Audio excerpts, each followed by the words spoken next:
안녕하세요. 육아한방 잔소리쟁이 안유미 원장. 수다쟁이 최미호 원장입니다. 아무래도 감기가 걸리게 되면 기침을 하시는 분들이 많습니다. 네. 특히 아이들 같은 경우는 기침이 이게 오래돼서 잘 떨어지지도 않고, 뭐 예전에는 뭐 감기는 약 먹어도 일주일, 안 먹어도 일주일이라 그랬는데 요즘 뭐 3, 4주 정도는 요즘 또 금방 다시 또 재발하고 또 이제 문제가 요즘 생기거든요. 저기 4, 5월에 제가 내원하는 환자 중에 폐렴 아데노바이러스 이제 아이들을 전 많이 보니까요. 그런 아이들이 이제 고열에 시달리다가 나중에 이제 폐렴이나 기침으로 넘어가는 경우가 많습니다. 이 아무래도 이제 그 날씨도 갑자기 또 더워지기도 그렇죠. 했고요. 습하니까 이게 온도 조절이 잘 안 되고요. 애는 계속 덥다 그러고 땀이 나니까 어머님들이 차게 냉방을 하시는 경우가 있습니다. 그러면 어떻게 되겠어요? 감기에 바로 그렇죠. 걸리죠. 그리고 또 외부에도 그렇게 걸린 아이들한테 어린이집 유치원에서 노출이 많기 때문에 폐렴 아데노바이러스 이런 걸로 입원하는 아이들이 자주 보게 됩니다. 근데 열로만 그치는 게 아니라 기침으로 연결되면 올라가죠. 이게 아까 만성 기침으로 그렇죠. 넘어가게 됩니다. 이렇게 기침을 과도하게 오래 하게 되면 만성 기침을 의심할 수 있는데요. 오늘은 그 만성 기침의 원인과 해결 방법을 대해서 한번 말씀드리려고 합니다. 만성 기침은 8주 이상 되는 비정상적인 기침을 말하게 되는데 그게 다양하게 원인이 있거든요. 그렇지만 제일 흔한 게 상기도 기침 증후군, 네. 천식, 위식도 역류 질환으로 나눠 볼 수가 있겠습니다. 네네. 이게 먼저 이게 상기도 기침 증후군이라는 것이 뭐냐 그러면 코나 이게 비인두에 이상이 생겨가지고 발생하는 기침이거든요. 말 그대로 네네. 이제 코가 자꾸 여기가 이상하다 보니까 예, 코가 뒤로 넘어가서 그래서 기침이 생기는 이제 거죠. 비인두 얘기하셨는데 비염하고 부비동염이잖아요. 그렇죠. 그래서 이게 다 이것들이 두 개 다 코로 시작하는 거기 때문에 이게 다 후비루가 됩니다. 그렇죠. 그것 때문에 기침을 하니까 뭐 폐렴 증상 아니고 그다음에 엑스레이 전혀 지장이 없어요. 괜찮으나 기침은 오래되니까 이것도 생각보다 답답한 노릇입니다. 이런 아이들이 또 잘 때 되면 아무래도 코가 뒤로 더 넘어가다 밤에 보니까 더 자다가 기침을 심하게 해서 잠을 못 잔다든지 네. 또 이제 그게 이제 만성화돼서 이제 수면에도 문제가 생기는 경우가 네. 많거든요.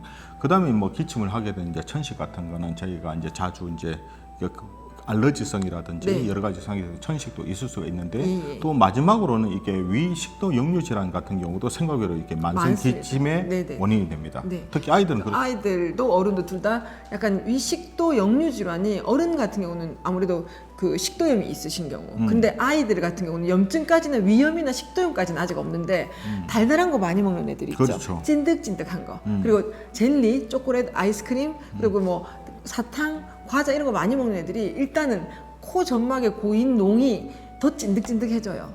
그게 안 떨어지니까 기침을 더 유발을 하기 때문에 그리고 그런 애들이 아무래도 밥은 덜 먹겠죠. 달달한 걸 먹게 되니까. 그래서 위식도 역류 질환이 있는 어른이나 아이한테 기침이 연발되고 오래되는 경우가 많습니다. 그렇죠. 아무래도 유해산이라든지 음식물이 역류돼서 이렇게 식도나 쪽에 이제 기침 자극을 신경을 자극시켜 주게 네네. 되거든요. 그러면 이제 기침이 계속되는 겁니다. 네.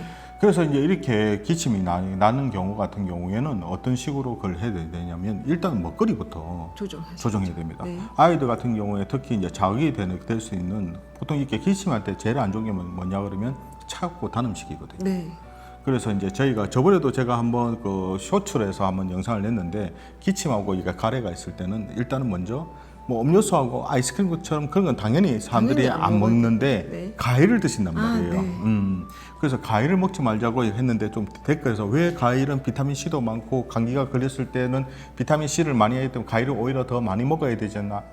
보통 이제 할머니들 같은 경우도 그때 막 귤 까서 주시잖아요. 네. 그게 왜 그럴까요? 요런 증상이 있을 때 딱 사실은 밥이 먹기 싫어져요. 그러니까 자꾸 과일을 더 많이 먹게 돼요.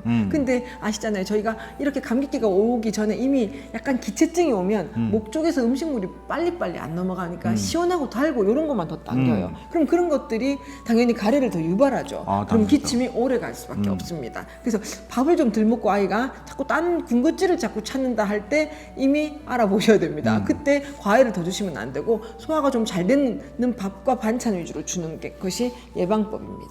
아무래도 과일 자체가 생각보다 소화가 잘 안 되거든요. 그리고 과일 자체가 달콤하고 새콤하다 보니까 위산이라든지 이런 걸 자극시키기 때문에 오히려 기침하고 할 때는 더 안 좋게 되고 한방에서는 이게 차가웠고 단 음식 자체가 또 염증이라든지 또 이게 가래라든지 콧물을 자꾸 생기기 때문에 과일은 건강할 때 먹는 겁니다. 항상 제가 과일을 먹지 말라는 건 아닙니다. 근데 너무 과해서 문제고, 그리고 과일은 건강할 때 먹는 거고, 만약 아이가 기침이라든지 가래 콧물이 많이 난다고 할 때는 이때는 과일 양을 좀 그때는 좀 안 먹는 게 좋지 않을까. 그렇게 한번 권해드리고 싶습니다. 과일은 식후에 디저트로 소량만 주는 걸로. 예. 이때는 사실 그렇지만 아이가 기침하고 가래했을 때는 자꾸 씻어내기 위해서는 수분 섭취를 많이 해야 되거든요.